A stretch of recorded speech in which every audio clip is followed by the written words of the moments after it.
Warahmatullahi wabarakatuh. Waalaikumsalam warahmatullahi wabarakatuh. Alhamdulillah, alhamdulillah rabbil alamin. Wassalatu wassalamu ala asyrafil anbiya'i wal mursalin sayyidina wa maulana Muhammadin wa ala alihi wa ashabihi ajma'in. Asyhadu an la ilaha illallah wahdahu la syarika lah wa asyhadu anna sayyidana Muhammadan abduhu wa rasuluhu la nabiyya wa rasula ba'da. Allahumma salli wa sallim wa barik ala hadzal nabiyil karim sayyidina wa maulana Muhammadin wa ala alihi wa ashabihi ajma'in. Subhanaka la ilma lana illa ma 'allamtana innaka antal alimul hakim. Qala rabbi ishrah li sadri wa yassir li amri wa hlul 'uqdatam min lisani yafqahu qawli. Ya Fattah ya Razzaq iftah alaina abwaabal barakah waftah alaina abwaabal rahmah waftah alaina abwaabal ilmi waftah alaina abwaaba futuhal arifin ya Fattah ya Razzaq bi rahmatika ya arhamar rahimin. Allahumma anfa'na bima 'allamtana wa 'allimna 'ilma ma yanfa'una warzuqna ilma. Rabbana zidna 'ilman nafi'a warzuqna fahma wa quwwatan lidzakira. Amin ya rabbal alamin. Amma ba'du.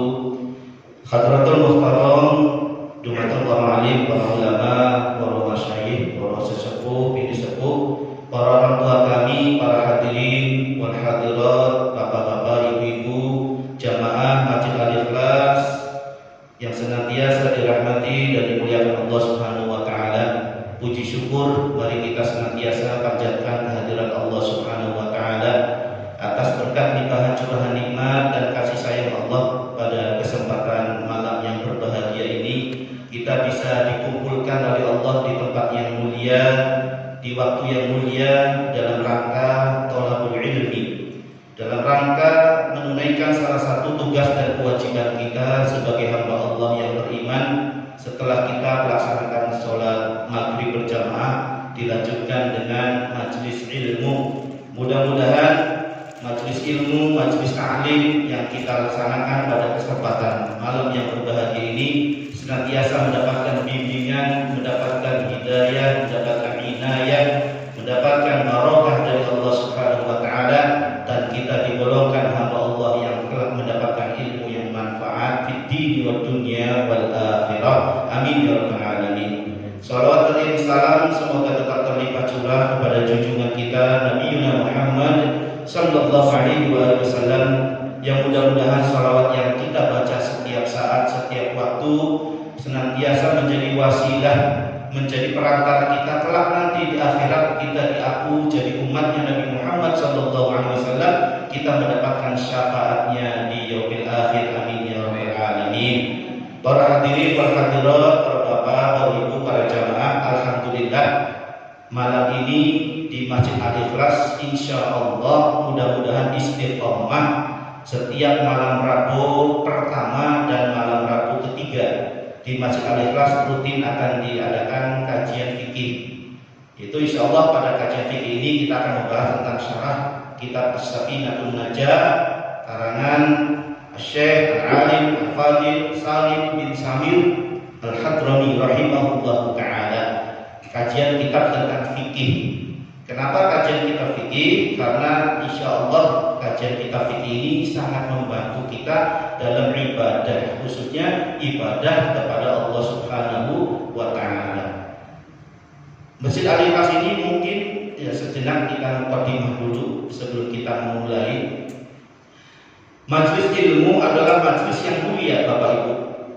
Majelis ilmu adalah majelis yang mulia. Di dalam kitab Dzurratun Nasihin itu dijelaskan ada dua hal yang menyebabkan hati kita menjadi mati, Bapak Ibu. Ada dua hal yang menyebabkan hati kita akan menjadi asyaddu qaswah, menjadi hati yang mati, sulit menerima kebenaran, sulit menerima hidayah, sulit menerima nasihat. Apa? Yang pertama yaitu orang yang hatinya dicabut oleh Allah Subhanahu wa taala, dia sulit menerima hidayah, dia sulit menerima nasihat. Di antaranya yang pertama dia meninggalkan majelis ilmu selama lebih dari 40 hari.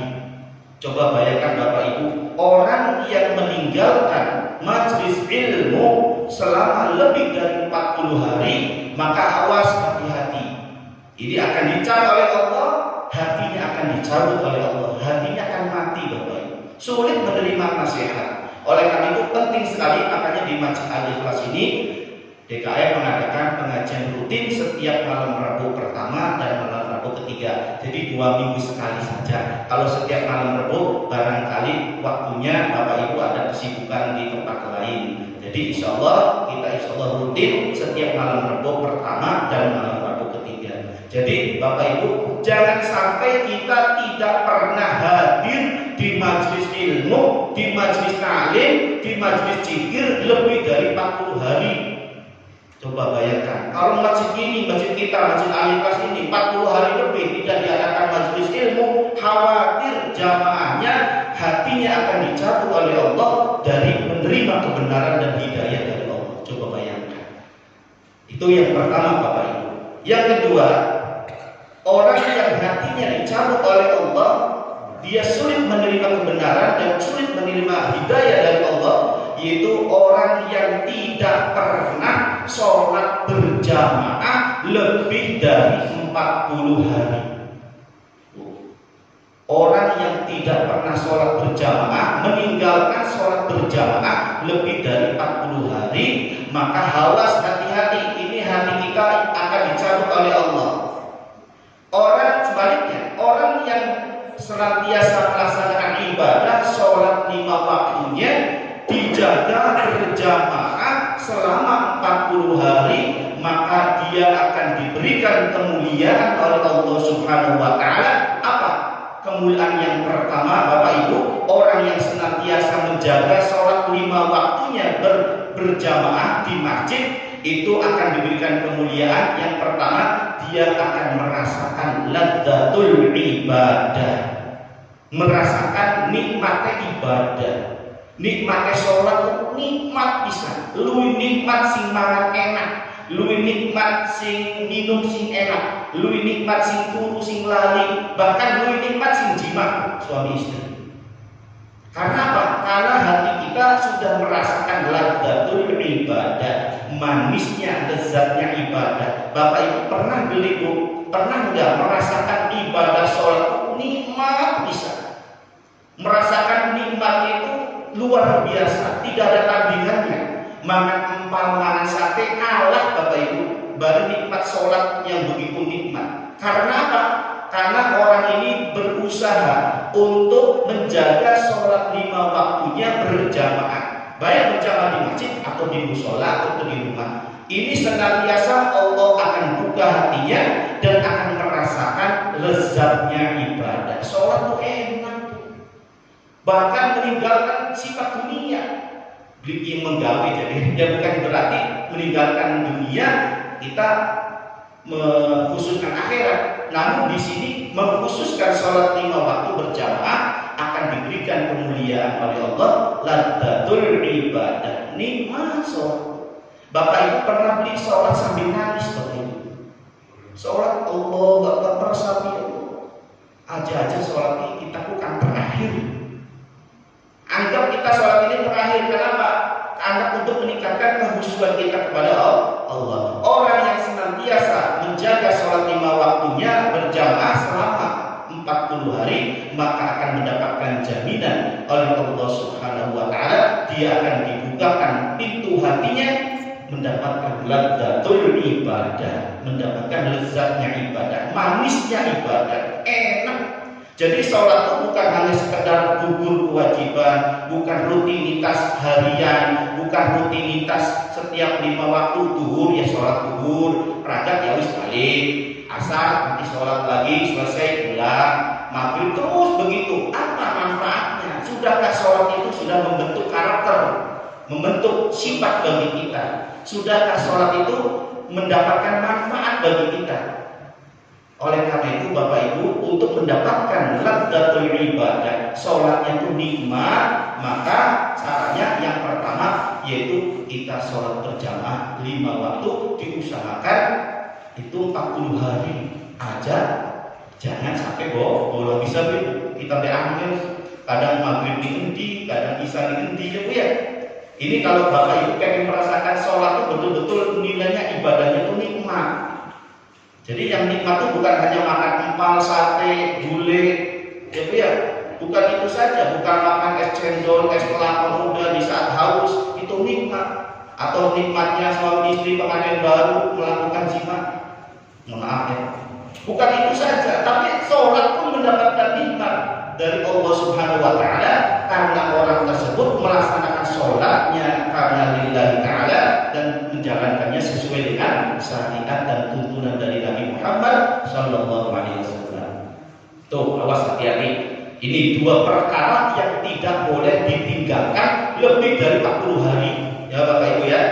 Jangan kau tinggalkan 2 perkara, yang mana 2 perkara ini kalau kamu tinggalkan lebih dari 40 hari, maka Allah akan mencabut hidayah. Allah akan mencabut hati kita dari kelembutan, mencabut hati kita dari menerima kebenaran. Amin. Apa yang pertama? Jaga sholat 5 waktu kita selama 40 hari. Yang kedua, jaga kita agar senantiasa bisa duduk di majelis ilmu. Insya Allah orang yang duduk di majelis ilmu, Bapak Ibu, itu sebelum dia bangkit dari duduknya, sebelum dia pulang dari tempat duduknya, Allah Subhanahu wa Ta'ala sudah mengabulkan 3 permohonan, yang mana permohonan ini walaupun orang tersebut belum meminta kepada Allah. Apa? Yang pertama, orang tersebut akan diampuni dosanya oleh Allah Subhanahu wa Ta'ala padahal dia belum meminta ampunan kepada Allah. Termasuk mudah-mudahan kita yang hadir di sini ya Bapak Ibu, ya. Walaupun kita belum memohon doa, mohon ampunan kepada Allah, tapi niat kita tulus ikhlas semata-mata mengharap ridho Allah, duduknya kita di majelis ilmu ini, insya Allah Allah akan ampuni segala dosa-dosa kesalahan kita. Walaupun kita belum meminta doa, belum meminta ampunan dosa kepada Allah, sudah mendapatkan garansi oleh Allah diampuni dosa-dosa kita. Amin. Jadi itu yang pertama. Yang kedua apa? Manfaat kita duduk di majelis ilmu. Orang yang senantiasa duduk di majelis ilmu, doanya tidak akan tertolak. Orang yang senantiasa hadir di majelis ilmu, insya Allah doa-doa kita tidak akan tertolak oleh Allah. Doanya tembus sampai langit ketujuh, dijabah oleh Allah Subhanahu wa Ta'ala. Makanya Bapak Ibu, mumpung lagi ada di majelis ilmu, yuk sama-sama hadirkan di dalam hati kita untuk memohon doa kepada Allah.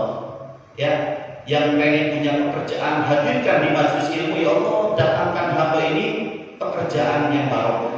Ya Allah, datangkan kepada hamba ini rezeki yang barokah. Yang belum punya jodoh, ya Allah, datangkan jodohku, jodoh yang soleh-solehah ya Allah.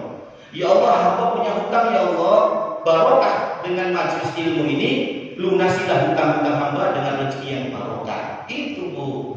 Jadi mumpung ada di majelis ilmu, doa kita tidak akan tertolak oleh Allah Subhanahu wa Ta'ala, langsung diijabah oleh Allah Subhanahu wa Ta'ala. Yang ketiga, Bapak Ibu, manfaat hikmah kita di majelis ilmu ini yaitu kita sama dengan duduknya di taman surganya Allah. Ini sangat surga Bapak Ibu. Kita mendapatkan garansi, mendapatkan jaminan dari Allah bahwa kita yang duduk di majelis ilmu ini insya Allah sama dengan kita sedang duduk di taman surganya Allah. Sebagaimana hadis Rasulullah SAW, "Idza marartum bi riyadil jannati farta'u." Apabila kalian wahai para sahabat, wahai para umatku, kata Nabi, "Idza marartum bi riyadil jannati farta'u." Apabila kalian lewat di taman surga, kata Nabi, farta'u, maka pada mampir. Sahabat bertanya, heran ya Rasul, kok ada taman surga di dunia? Kata Rasul, "Riyadul jannati majlisul ilmi au majlisul dzikri." Taman taman surga yang ada di dunia adalah majelis ilmu dan majelis zikir. Mudah-mudahan melalui mukaddimah yang singkat ini sebagai kita pertemuan pertama di awal pengajian rutin kita di malam Rabu pertama dan ketiga ini, kita niatkan hadir di majelis ilmu ini semata-mata lillahi ta'ala, semata-mata ingin mendapatkan ilmu yang manfaat. Kenapa kajiannya kitab fikih bukan kitab lain? Karena kitab fikih ini sangat bermanfaat, manfaatnya untuk kaifiyah pelaksanaan ibadah sehari-hari.